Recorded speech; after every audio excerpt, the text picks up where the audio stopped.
and with us. So to start us off, we'll guide you how we're going to run the lunch session, but I would like to invite Gerald Masila, who will give us welcome remarks, and then invite our partners. Thank you.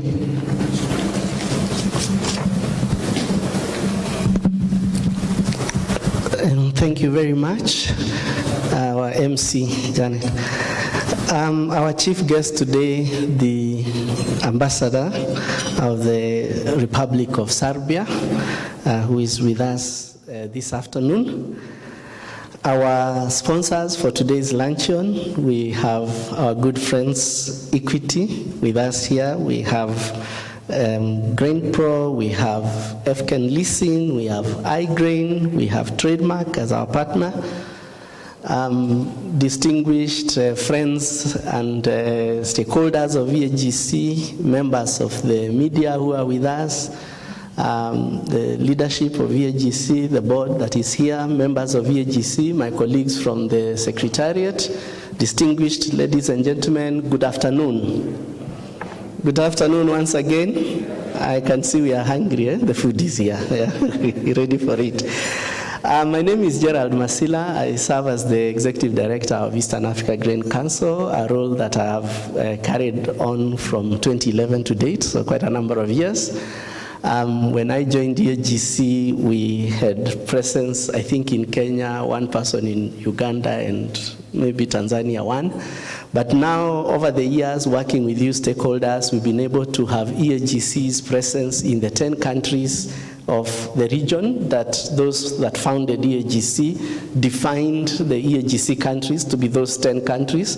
That EAGC was ahead of the EAC because now EAC is busy catching up with EAGC, and they recently admitted the DRC, who has been a member state of EAGC, to EAC. And you will all recall, ladies and gentlemen, the reason why EAGC is in place is to address those common issues that affect us in the food grain sector.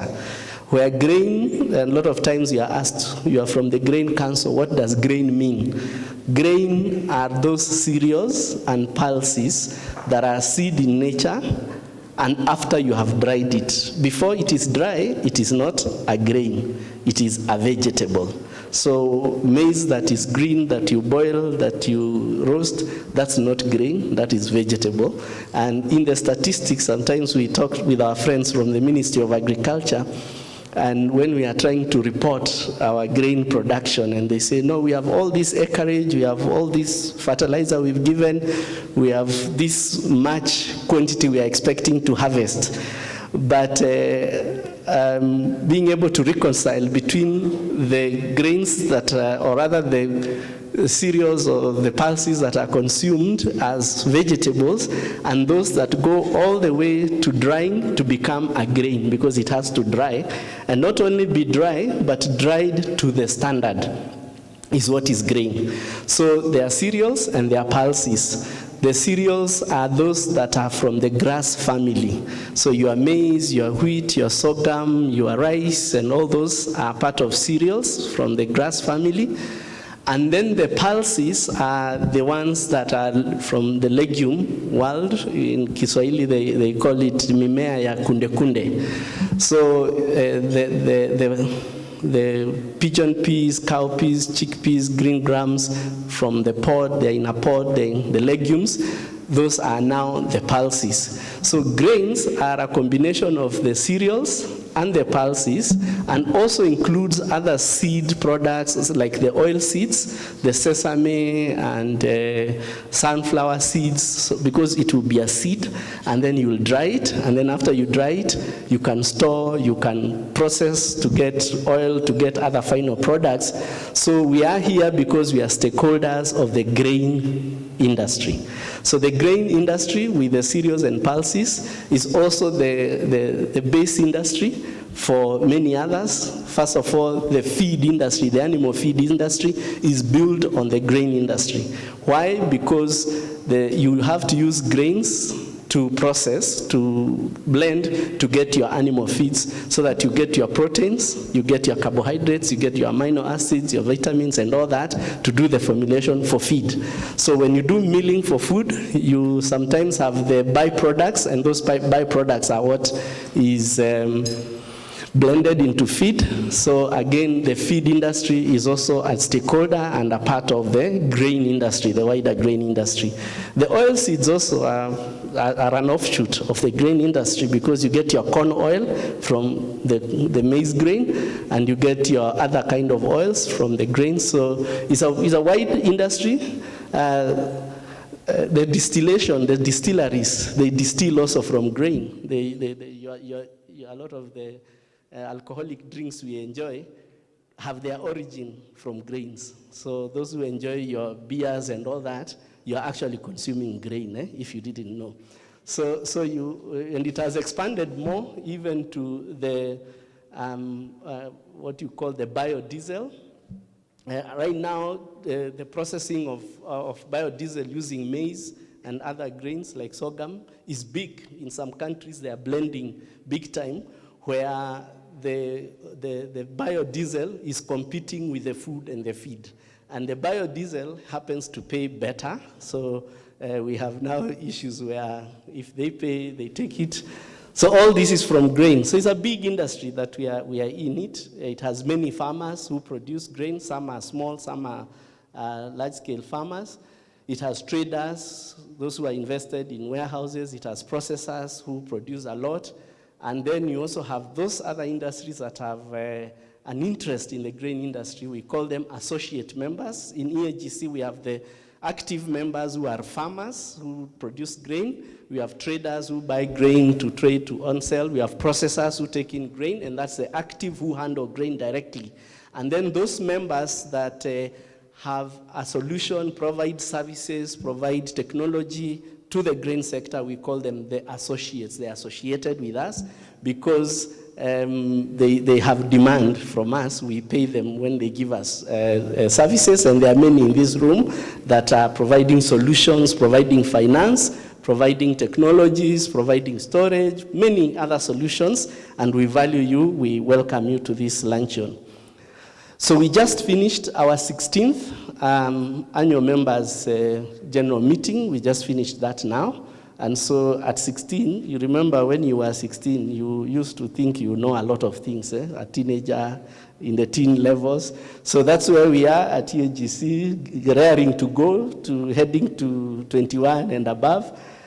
And so we are quite glad that we've made this far as an organization, and I want to thank you members and the board for the guidance to bring us this far. And so having just finished that board meeting, the AGM, we now have this luncheon, which is an opportunity to engage, to interact. And today we have the pleasure of listening to our guest speaker today, the ambassador from Serbia. We've been engaging with him. He probably will mention a few of those things. And we also want to give opportunity to our partners, our sponsors, to also say a word. And so before we serve lunch, I would like to invite Equity Bank to come and say a word, say hello to us, tell us what they have in stock for us. They tell me they have solutions, financial solutions. So Madam Esther, please come forward and say hello to us at this members' luncheon. Thank you very much, Gerard. Our guest, ambassador, the leadership of East African Grain Council, the members, and the staff. We are greatly humbled to be here today.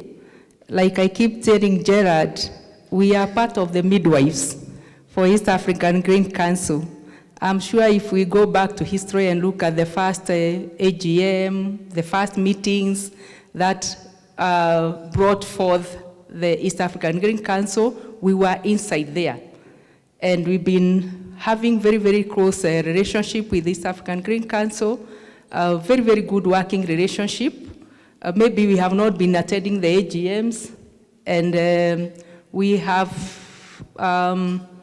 though been supporting, we really want to come back and be very active members of this association.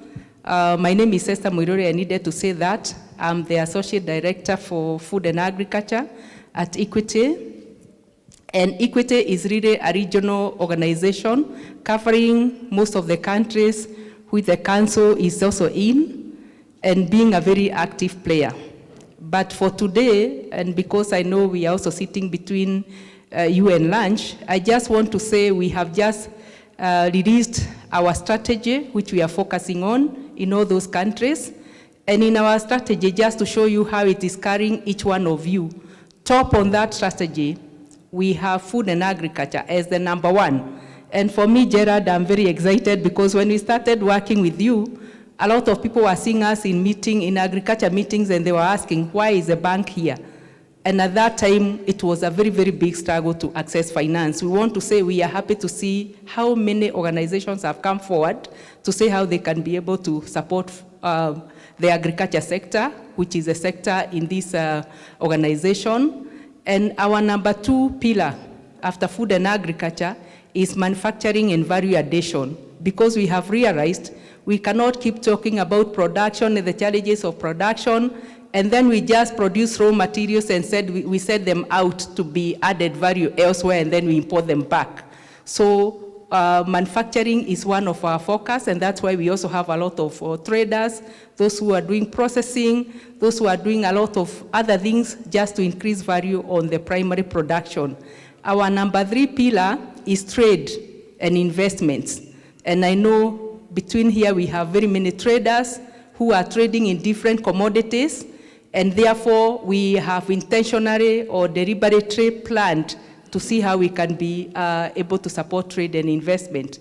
Our number 4 pillar is focusing on SMEs and MSMEs, because those are the players, those are the very important players, the organizations that are involved, either in aggregation, in value addition, in processing, in all those. That is why we have a lot of SMEs. Those are the people who create jobs, those who do value addition, do exports. So our focus is also on them. And then number 5, we are also looking at the social investment.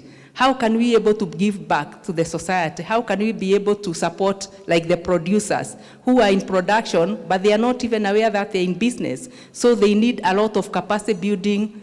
We are also using technology to be able to help them to get information.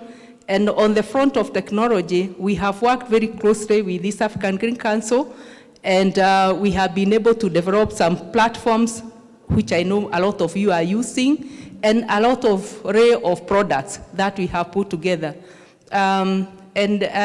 Because I'm joined by my colleague who can talk a little about the products, I want to call him here to just articulate some of the product in a very summary way so that we can not take supporting the policy guidelines.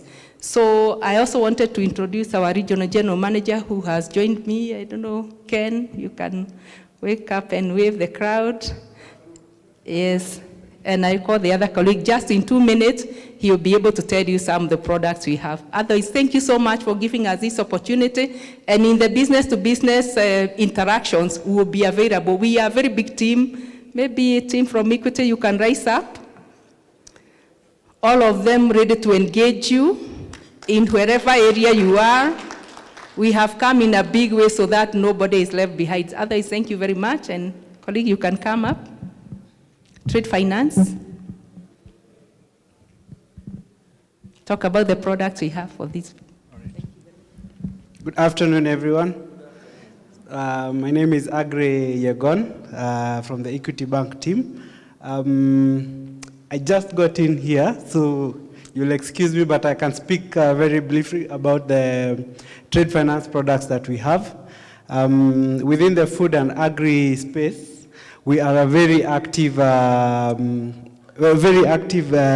actively involved in the whole value chain for our farmers and the commodity traders and so on. So a good example I can give is in the tea sector.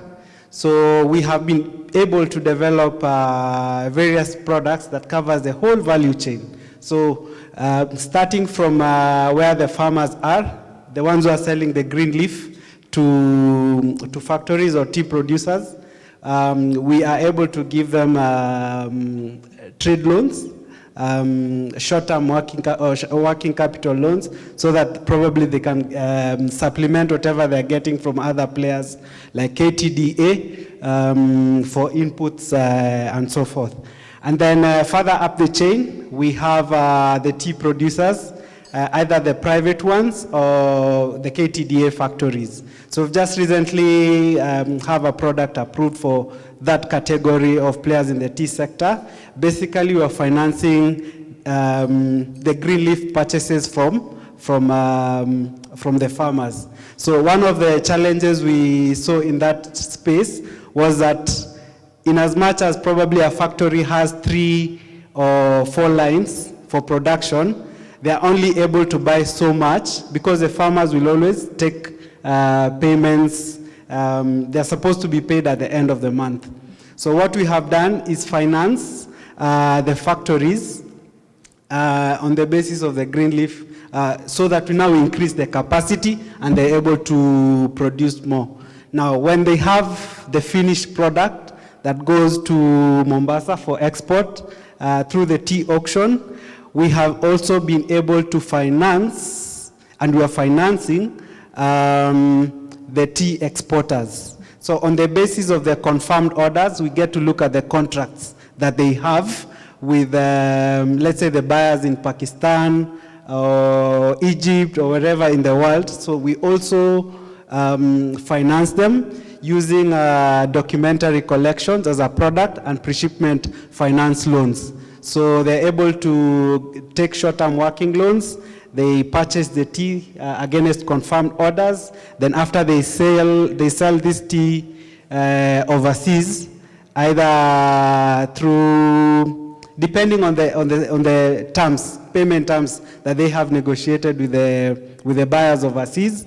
We are able now to give them these loans. Once they are paid, they clear the loans they have with us. And this is replicated for other sectors as well.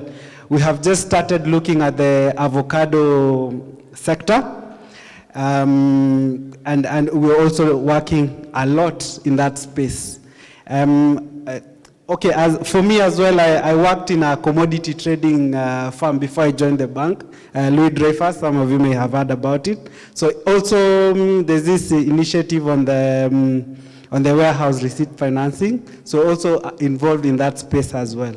So overall, as a bank, we are very, very much involved in trade and how we can uplift not just the players within the country, but even in other markets. Thank you. A big clap for our partners. I could see around the room as you were speaking, some of the members that we have sat around the table to discuss trade finance and trying to connect, trade solutions, listening very, very keenly. So the team from Equity is here. Let's engage with them. Even our Gisoko clearing and settlement account is operated by Equity, and we are able to move money from Kenya to Uganda to Tanzania. So, and we've always had very good work and efficiency. I think he wants to supplement with a word. Just one word, Gerard. Thank you so much. We are in 7 countries of the 10 countries we are in. Oh, wow. So, they are following EAGC. Yes, we are following you.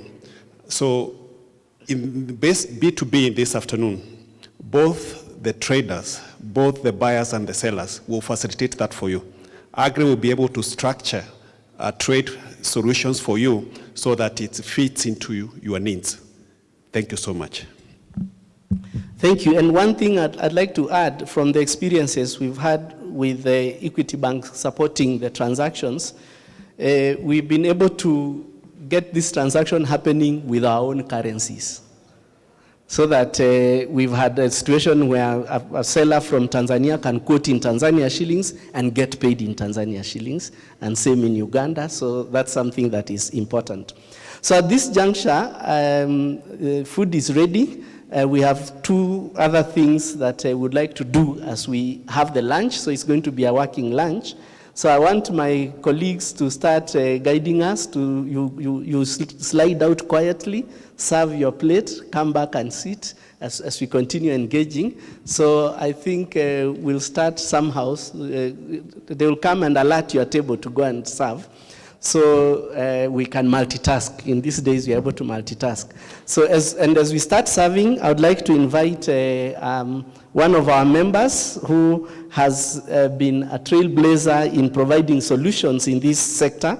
They are called iGrain. They developed the solution for aflatoxin using ozonation. He has been quite keen, and we are very lucky in this region to have been a leading region in installing these solutions. Right now, as we speak, in Uganda, a toxiscrub is being installed that will be treating grain with aflatoxin, and we are looking to also see in Kenya a similar investment. So Pierre, I believe you're ready with your presentation. I'd like you to come forward and give us a short presentation on the silo storage technologies, and also how can we remove aflatoxin in maize using the toxiscrubber of iGrain as we continue serving and enjoying the lunch. So Pierre, the floor is yours.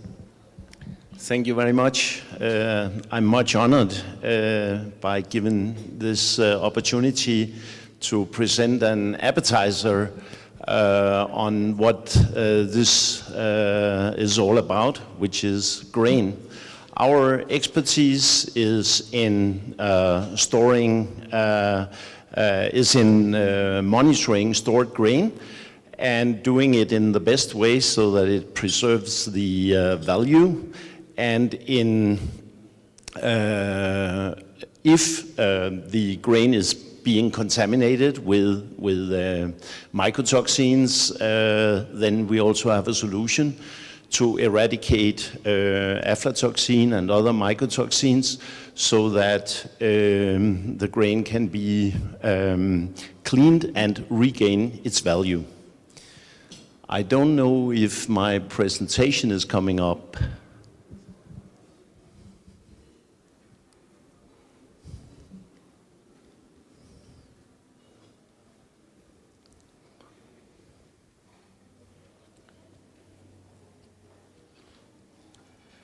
I gave the USB to, where is she?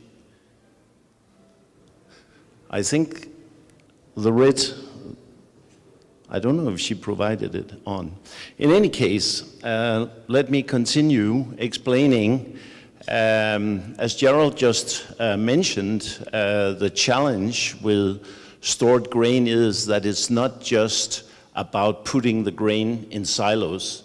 That is only a starting point. You all know that you may take a green cheese out of your refrigerator if it has been stored with fungus spores on the surface. It's pretty much the same in grain storage. If the grain is not properly cleaned and kept on the right moisture, then the grain will turn bad because of insects and fungus. And we are known to be the technological leader in the world in grain monitoring. We were the first to install in-bin moisture monitoring and in-bin CO2 monitoring. Okay, so my presentation is ready, so I'll go very briefly through it. It's a little bit technical, although I have removed the most technical. If you have any questions or wants to engage with us, please feel free to contact me at any time during the day. Yes. So who is rolling the slides forward? Okay, great. Let's take the next slide. I'm in charge. Yes. I like that.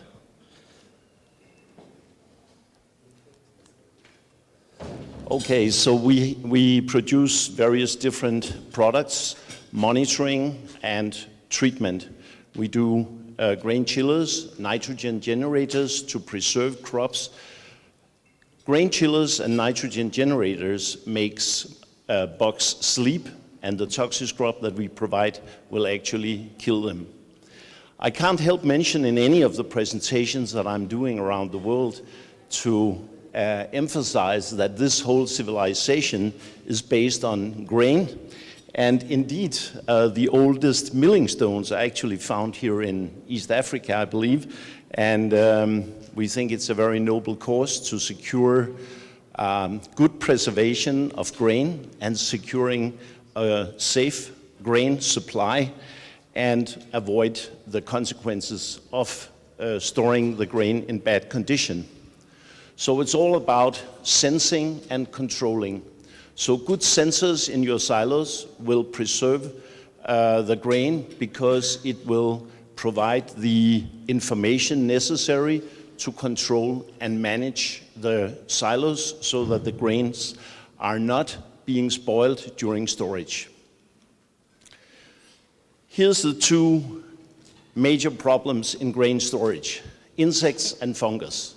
Of course, grain is an unlimited food source, and if you don't do anything, then the insects will normally start eating the grain and it'll turn into fungus. Since I'm a biochemist, I can't help putting at least one little slide with an equation, and you can see that during the storage time, just as human beings, insects and fungus will generate body heat and exhale moisture and CO2. Traditionally, grain was only monitored by using temperature monitoring. We introduced both the in-bin moisture monitoring in 2007 and CO2 monitoring in 2010. So the target for monitoring is really just to know, is there any infestation going on?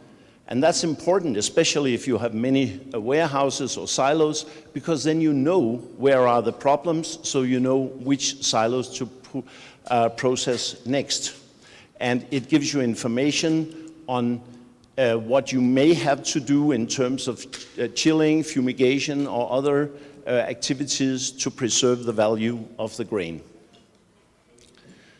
This is just a small schematic slide of a traditional temperature cable and one of our moisture cables. Indeed, nowadays they are combined into one cable, but measuring the moisture of the grain is important to know that it has been properly dried and to control the aeration so you're not over drying and losing money because you lose weight, and also to measure the headspace humidity so that you don't get a wet grain surface that will create fungus on your grains.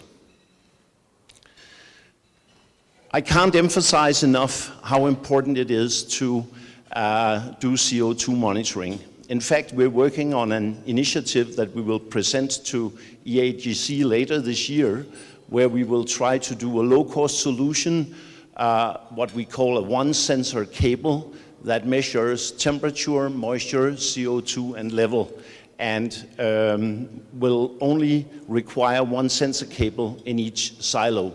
It's possibly something that we can deliver on a priority, low-cost basis here in East Africa in a cooperation with EAGC. I'll say monitoring the CO2 is so special and so unique because it quantifies the problem. If you measure temperature, you may see a rising temperature, but you don't know if the problem is significant. With CO2, you can quantify if you have too much fungus or too much insects. Here's our hottest selling product at the moment, our radar inventory management sensor. It's a smart sensor working at a very high frequency so that it can work in very dusty environment, and it doesn't need maintenance, which is necessary in the grain industry. And it will have trend curves to show you exact grain storage at any time. This is just a brief presentation of the cabinet that we normally put in the control room with some screens giving details about the grain so that the manager knows what to do. And here's our iGrain Smart app. Nowadays, people don't sit and look in the PC to find out what is happening in their silo. They're always busy making repair of a bucket elevator or whatever. And that's why we have now transferred all our intelligent knowledge to a smart app.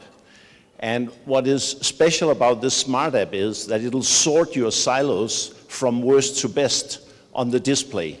So you can lie already in your bed in the morning and see, are there anything to worry about? And we have a risk factor classification system where, of course, red is the worst and green is the best, so that you can actually see, is my grain in a bad condition or is it in a good condition?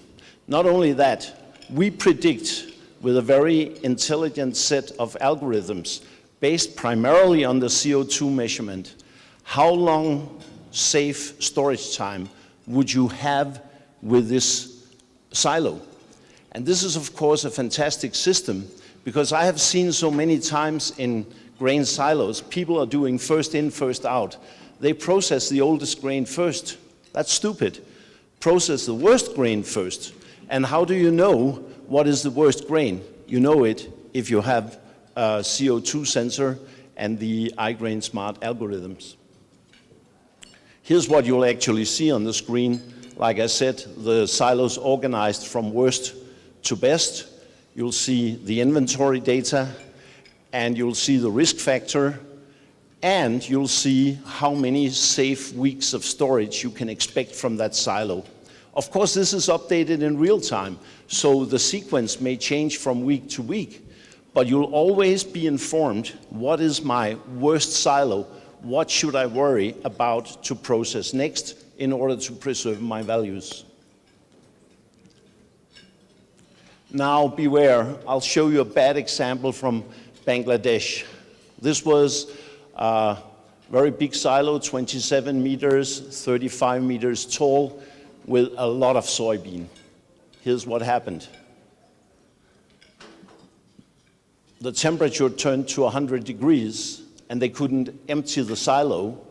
They were actually, it was necessary to make a hole in the silo wall to take the grain out manually. These soybeans were so close to catch fire because soybeans will be self-igniting at a certain temperature that it was almost a disaster. They had 7 of those silos. They would all have burned if this one had started. So had they had a CO2 sensor, they would have known about this problem way earlier. And by the way, oilseed are much more sensitive than non-oilseed, so we recommend even more the CO2 monitoring in oilseed. I mentioned already our chillers and our nitrogen generators. These are our chillers, and we have a 30% saving compared to our competitors because we can do water to refrigerant cooling in the chillers, saving about 30% of the power, and we give up to 5 years warranty on our chillers. We also have those nitrogen generators, which are more popular for a little more expensive commodities like beans, nuts, also very popular in the spaghetti industry, protecting that kind of products. And they always come in either a 20-foot or a 40-foot container with distribution systems so that they can serve a lot of silos.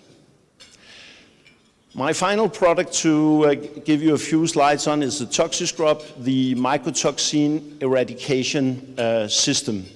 This is a new technology which we have worked on for more than 10 years and which we have finally managed to fine-tune to eradicate mycotoxins in stored grain. There has been a lot of talking in East Africa, especially here in Kenya and in Uganda and also in Tanzania, about the consequences of mycotoxins.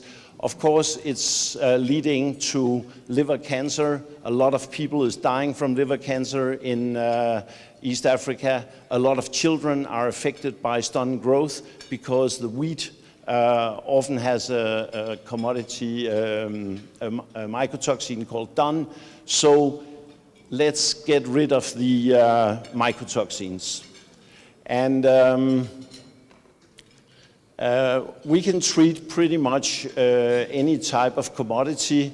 On this particular slide is listed those commodities with which we have extensive experience in our laboratory. And by the way, if you want a copy of this presentation later on, it will be available from EAGC.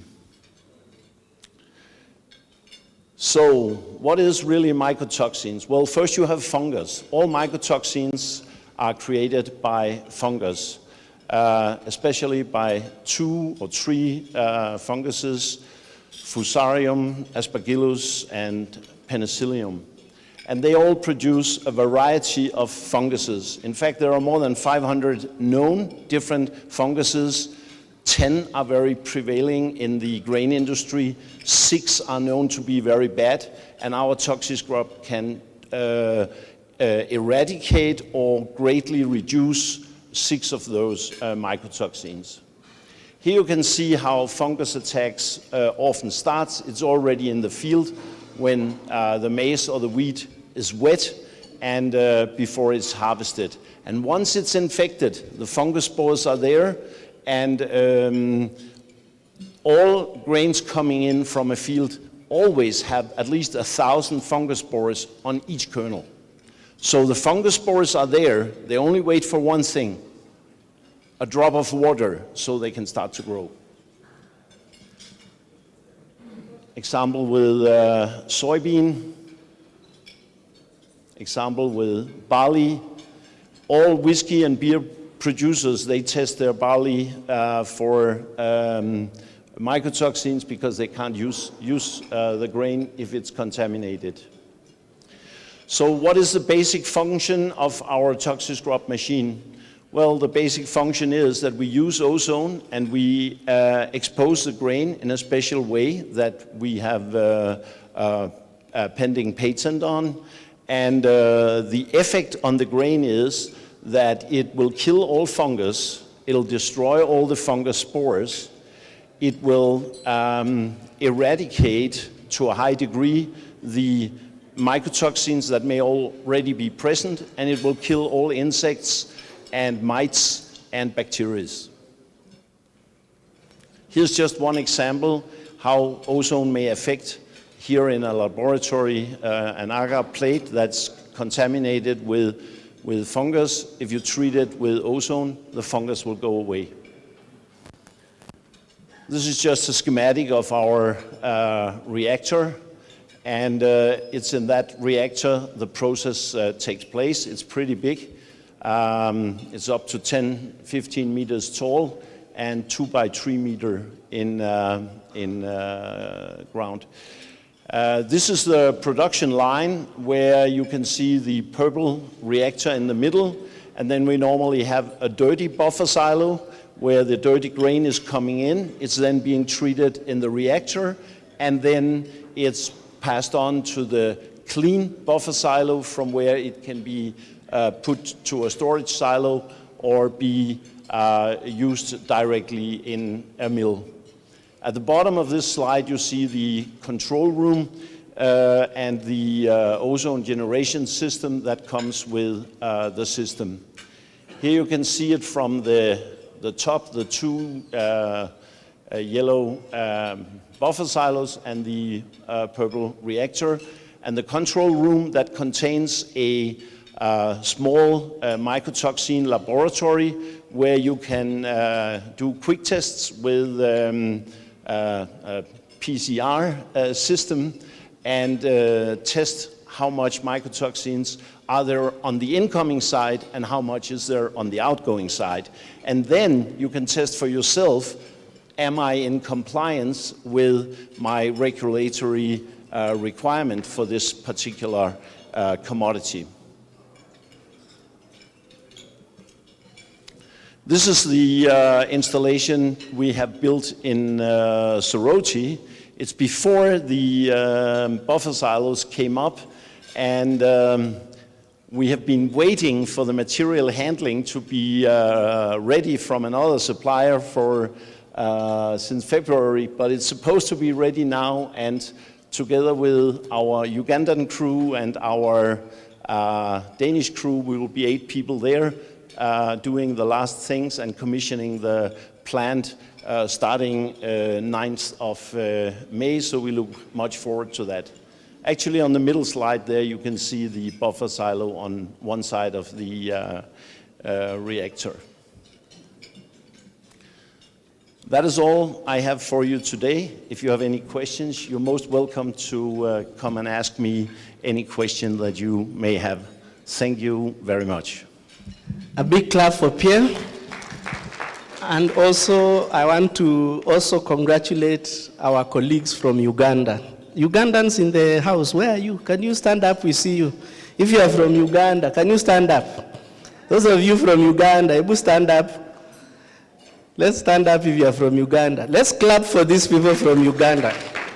They have led the way in installing the first toxic scrub in Soroti. In the next few weeks, it will be ready and running, and it's a big excitement for us because if you remember a few years back when we had a big delegation from Kenya to Uganda and they were looking to buy over 200,000 metric tons of grain.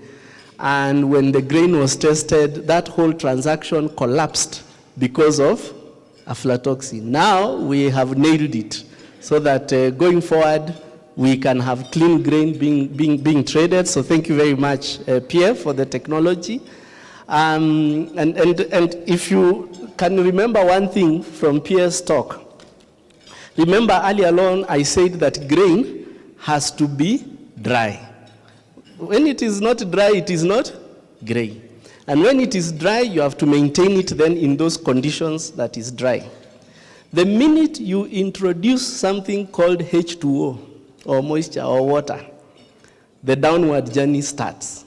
Because when that grain was dry, once it gets water or moisture, that's when your fungus starts coming in, and that's when everything else goes into trouble.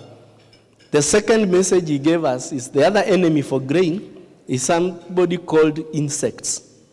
So when insects come and they start feasting on that grain, which they didn't participate in producing, but when it's ready, they are there to feast into it. And they start, breaking it down, puncturing holes and what have you. And as they do that, they're busy perspiring, breathing, and bringing out carbon dioxide. Then there's trouble in paradise, insects. Of course, also rodents, and so you have to keep away those things. Keep away moisture, keep away insects, keep away rodents. Let's store our grain very well so that it can store for long.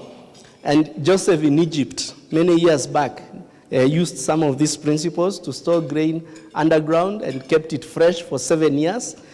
And what I like about the story in Egypt is that the Pharaoh there did not behave like some of our leaders we have today.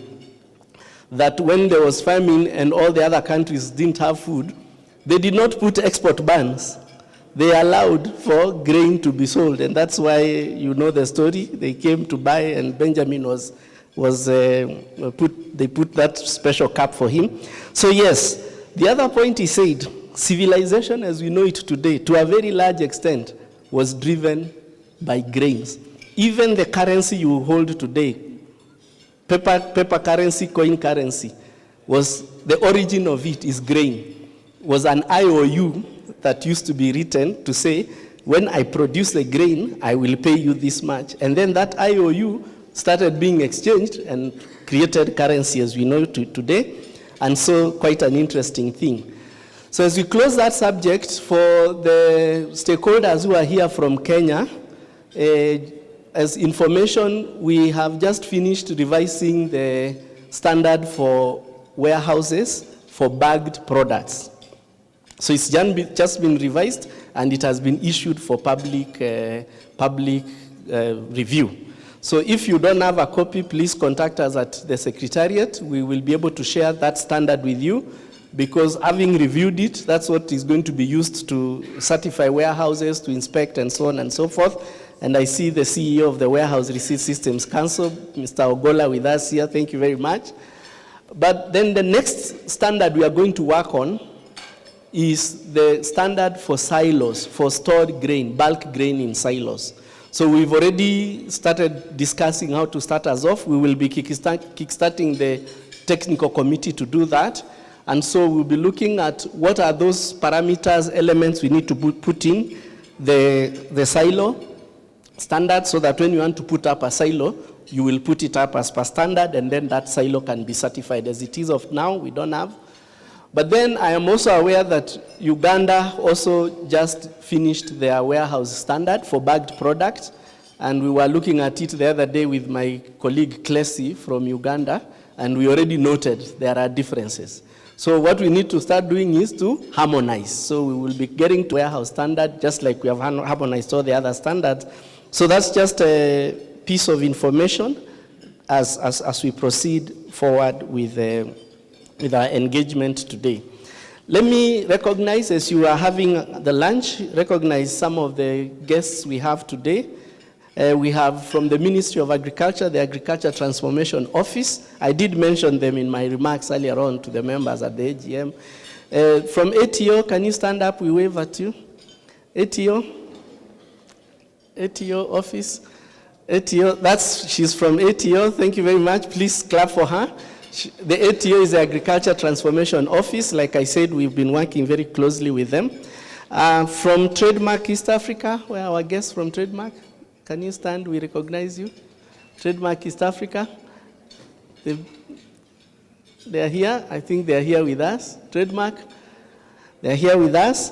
We also have the United Grain Millers Association. The chairman is here. I saw him. Chairman, please stand up. We clap for you. That is the chairman of the United Grain Millers Association, Ken. And we've been working closely with them. They invited EAGC for their Millers Conference, and we discussed industry self-regulation. Let me also recognize from the government of Kenya, the COMEX team, Kenya Commodities Exchange. They are here. Let's a clap for COMEX. They are working hard to make sure that we have a COMEX running in Kenya, and we'll be seeing how we will partner with the EAGC GSOCO as we go forward. You know, you cannot get any export or import in this country without getting a permit from some very important agency, and they are called Kenya Plant Health Inspection Agency, KEFIS. They're in the house. KEFIS, are you here? Stand up. Let's clap for KEFIS. But we have beef with KEFIS at the moment because they removed the fee, the permit fee for coffee, for tea, and for nuts. But they are still charging for cereals when we export our pulses.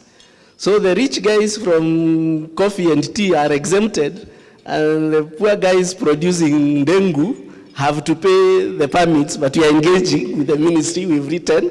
We'll see to it that we work. But KEFIS, we value you, very important, the work you're doing. We are discussing with them now a possibility of seeing how we can get wheat from India to this region, because they burnt it way back in 1970, and now we are trying to engage to see how do we review that risk.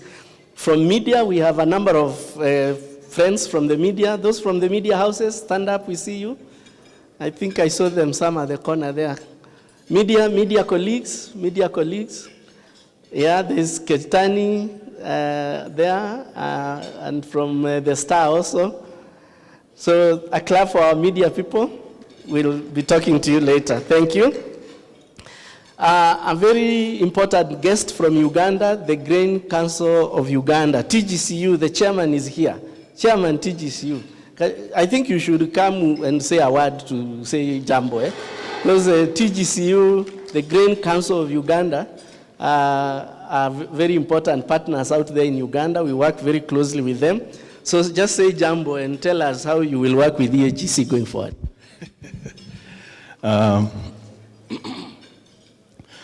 Our chief guest, the ambassador from Serbia, and all protocol observed. My brother Gerard, thank you so much for inviting us, first as the Grain Council, and two as Ugandans. I'll be very honest.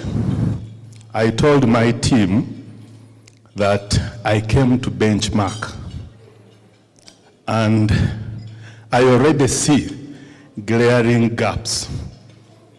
And what I pledge, the Grain Council of Uganda and the Eastern Africa Grain Council are going to work together and fix those gaps. I'm relying on you to steer the two organizations. I bring greetings from my board. I also have, give me a second, I introduce Dr. Kellen Kayonga. She used to be on the board, but she's now at the Board of Trustees. She's one of the founding members of the Grain Council of Uganda. Then members of the Grain Council, with your permission, please stand up and wave. TGC members? Good. So I thank you for this great opportunity. Honor my request. Thank you. Asante sana, Uganda, you know you are producing a lot of the food that we consume. So produce good food for us. Give us safe food so that we are here tomorrow to buy and consume. Thank you. We also have APAC with us. APAC, we can recognize you. Thank you very much. Those are also processors. We have Brazagro. Where is Brazagro? They're in the house. Thank you very much. They're there at that corner. And chief guest, I'd like to mention something, a partnership we have mooted with Brazagro, where EAGC, Brazagro, and several other partners, we have come together to work on commercial grain production, because that subject has not been on the table at all. And so in partnership with Brazagro, we have come up with a model for bulk grain production. We are calling it BGP. And in bulk grain production, we are bringing three partners together.